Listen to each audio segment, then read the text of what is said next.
When Rachel saw that she bore Jacob no children, she envied her sister. She said to Jacob, "Give me children, or I shall die." Jacob's anger was kindled against Rachel, and he said, "Am I in the place of God, who has withheld from you the fruit of the womb?" Then she said, "Here is my servant Bilhah. Go in to her, so that she may give birth on my behalf, that even I may have children through her." So she gave him her servant Bilhah as a wife, and Jacob went in to her. And Bilhah conceived and bore Jacob a son. Then Rachel said, "God has judged me, and has also heard my voice, and given me a son." Therefore she called his name Dan. Rachel's servant Bilhah conceived again and bore Jacob a second son. Then Rachel said, "With mighty wrestlings I have wrestled with my sister, and have prevailed." So she called his name Naphtali. When Leah saw that she had ceased bearing children, she took her servant Zilpah and gave her to Jacob as a wife. Then Leah's servant Zilpah bore Jacob a son, and Leah said, "Good fortune has come." So she called his name Gad. Leah's servant Zilpah bore Jacob a second son, and Leah said, "Happy am I, for women have called me happy." So she called his name Asher. In the days of wheat harvest, Reuben went and found mandrakes in the field, and brought them to his mother Leah. Then Rachel said to Leah, "Please give me some of your son's mandrakes." But she said to her, "Is it a small matter that you have taken away my husband? Would you take away my son's mandrakes also?" Rachel said, "Then he may lie with you tonight in exchange for your son's mandrakes." When Jacob came from the field in the evening, Leah went out to meet him and said, "You must come in to me, for I have hired you with my son's mandrakes." So he lay with her that night. And God listened to Leah, and she conceived and bore Jacob a fifth son. Leah said, "God has given me my wages, because I gave my servant to my husband." So she called his name Issachar. And Leah conceived again, and she bore Jacob a sixth son. Then Leah said, "God has endowed me with a good endowment. Now my husband will honor me, because I have borne him 6 sons."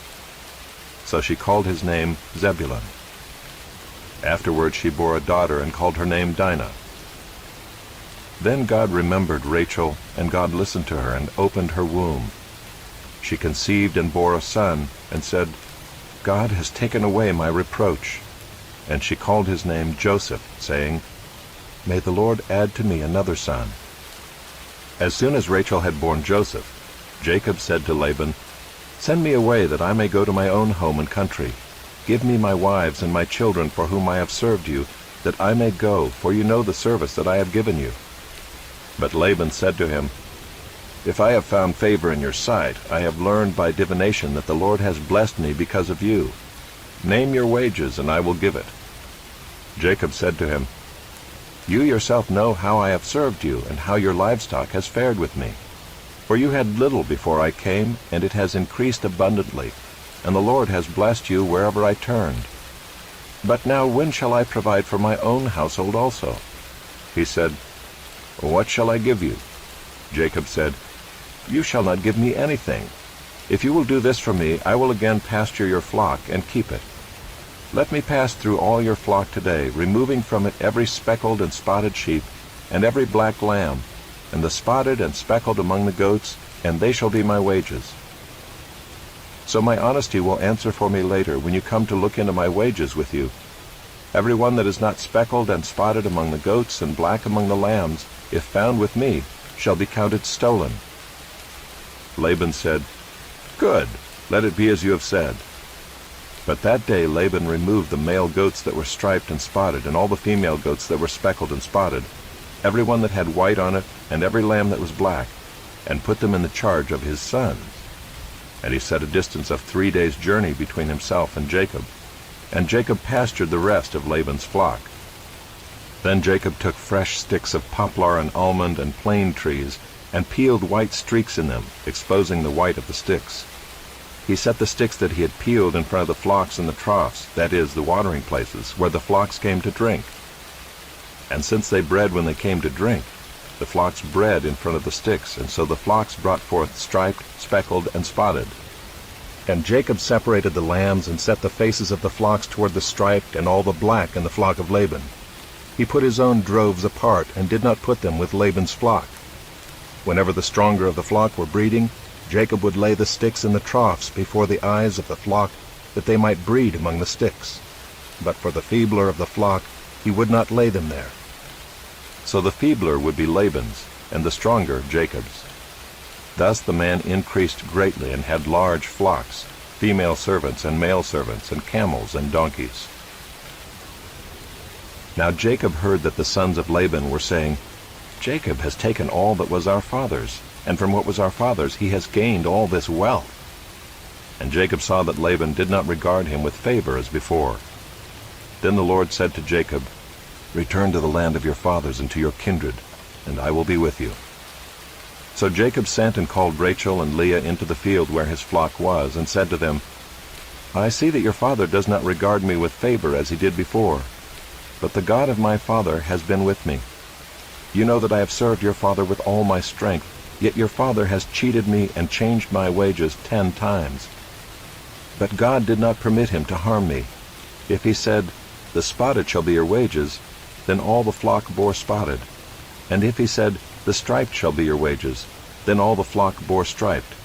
Thus God has taken away the livestock of your father and given them to me. In the breeding season of the flock I lifted up my eyes and saw in a dream that the goats that mated with the flock were striped, spotted, and mottled. Then the angel of God said to me in the dream, 'Jacob,' and I said, 'Here I am.'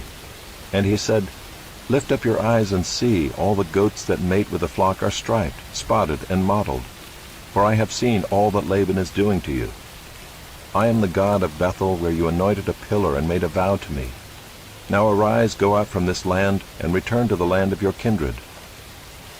Then Rachel and Leah answered and said to him, 'Is there any portion or inheritance left to us in our father's house? Are we not regarded by him as foreigners? For he has sold us, and he has indeed devoured our money. All the wealth that God has taken away from our father belongs to us and to our children. Now then, whatever God has said to you, do.' So Jacob arose and set his sons and his wives on camels. He drove away all his livestock, all his property that he had gained, the livestock in his possession that he had acquired in Paddan Aram, to go to the land of Canaan to his father Isaac. Laban had gone to shear his sheep, and Rachel stole her father's household gods. And Jacob tricked Laban the Aramean by not telling him that he intended to flee. He fled with all that he had, and arose and crossed the Euphrates, and set his face toward the hill country of Gilead. When it was told Laban on the 3rd day that Jacob had fled, he took his kinsman with him, and pursued him for 7 days, and followed close after him into the hill country of Gilead. But God came to Laban the Aramean in a dream by night, and said to him, 'Be careful not to say anything to Jacob, either good or bad.' And Laban overtook Jacob. Now Jacob had pitched his tent in the hill country, and Laban with his kinsmen pitched tents in the hill country of Gilead. And Laban said to Jacob, 'What have you done, that you have tricked me and driven away my daughters like captives of the sword? Why did you flee secretly and trick me, and did not tell me, so that I might have sent you away with mirth and songs, with tambourine and lyre? And why did you not permit me to kiss my sons and my daughters farewell? Now you have done foolishly. It is in my power to do you harm. But the God of your father spoke to me last night, saying, Be careful not to say anything to Jacob, either good or bad. And now you have gone away, because you longed greatly for your father's house. But why did you steal my gods?' Jacob answered and said to Laban, 'Because I was afraid, for I thought that you would take your daughters from me by force. Anyone with whom you find your gods shall not live. In the presence of our kinsmen point out what I have that is yours, and take it.' Now Jacob did not know that Rachel had stolen them. So Laban went into Jacob's tent, and into Leah's tent, and into the tent of the 2 female servants, but he did not find them. And he went out of Leah's tent, and entered Rachel's. Now Rachel had taken the household gods, and put them in the camel's saddle, and sat on them. Laban felt all about the tent, but did not find them. And she said to her father, 'Let not my lord be angry that I cannot rise before you, for the way of women is upon me.' So he searched, but did not find the household gods. Then Jacob became angry and berated Laban. Jacob said to Laban, "What is my offense? What is my sin that you have hotly pursued me? For you have felt through all my goods. What have you found of all your household goods? Set it here before my kinsmen and your kinsmen, that they may decide between us two. These 20 years I have been with you. Your ewes and your female goats have not miscarried, and I have not eaten the rams of your flocks.